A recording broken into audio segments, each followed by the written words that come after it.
po, paano alisin ang mga violation sa Facebook? So, ganito po ang gagawin natin. Punta muna tayo sa ating Facebook account. Tapos, grabe ang loading guys. Walang signal sa ating bukid.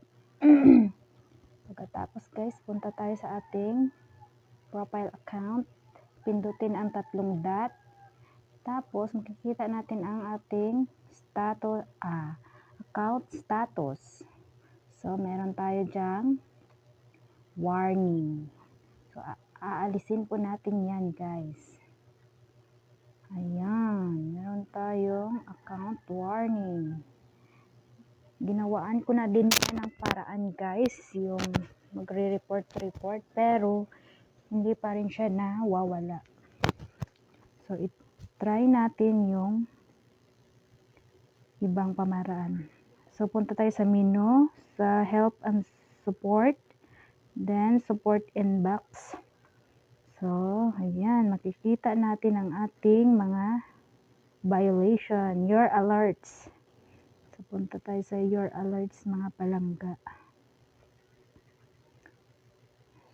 Ayan. Ang dami kong violation, mga palangga. Grabe ang loading. Ayan, super dami. Ngayon ko lang din nakikita na hindi lang pala yun sa profile warning ko. Marami pang iba. Ayan. Diyan nyo po makikita ang inyong mga violations sa your alerts. Ayan. Sundan nyo lang palangga. Ayan. So, punta tayo sa home. Tapos, punta lang tayo doon sa Chrome. Ayan. Punta tayo sa Chrome na application. Hanapin natin ang basic Facebook.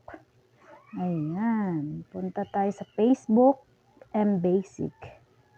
Pindutin at papasok na tayo doon sa ating mismong profile account or sa ato ang personal account. So, pindutin natin ang help.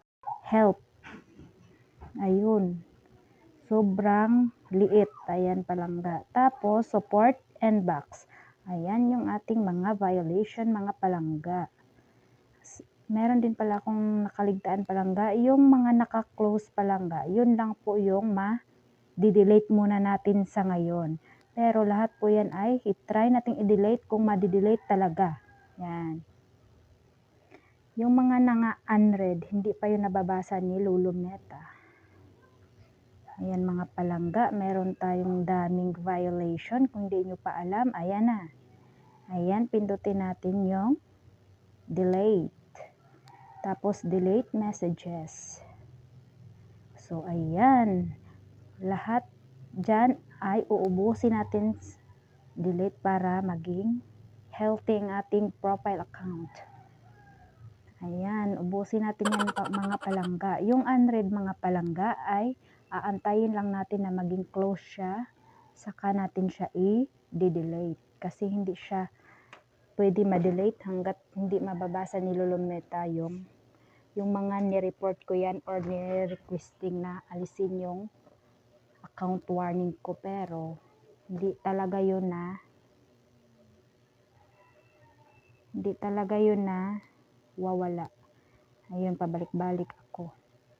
Yan. Yung mga naka-blue mga palangga, unread yun. Ibig sabihin, hindi siya pa ma-delete hanggat hindi mababasa ni Lulumeta or ma-review.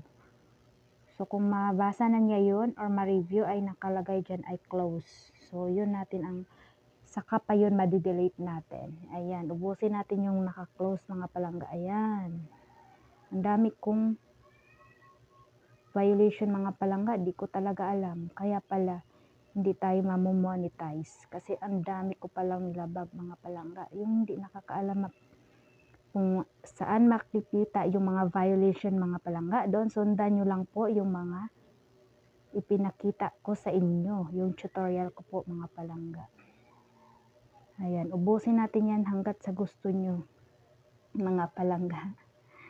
Ayan, ang dami. Hindi siya ma-delete palangga kung yung unread pa siya ni Lulumita. Kailangan pa siya i-review ni Boss Meta.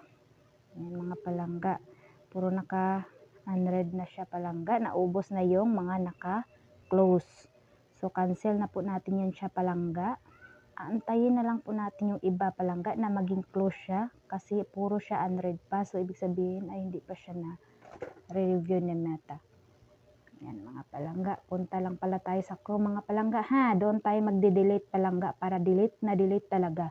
Kasi try ko kasi yung ibang pamamaraan na mag-report or requesting na alisin yung account warning ko, pero hindi yun mangyayari palangga. Wala yun. Kaya yan, ginawaan ko ng paraan. Ayan mga palangga, makikita natin dyan mga palangga ay nasa 11 na lang ha. 18 yung violation ko palangga. Saan ka dyan?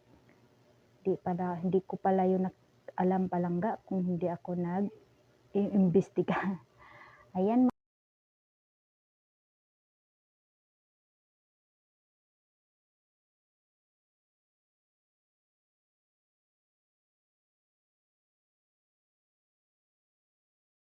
So ayun lang mga palangga. Thank you for watching. Sana makuha niyo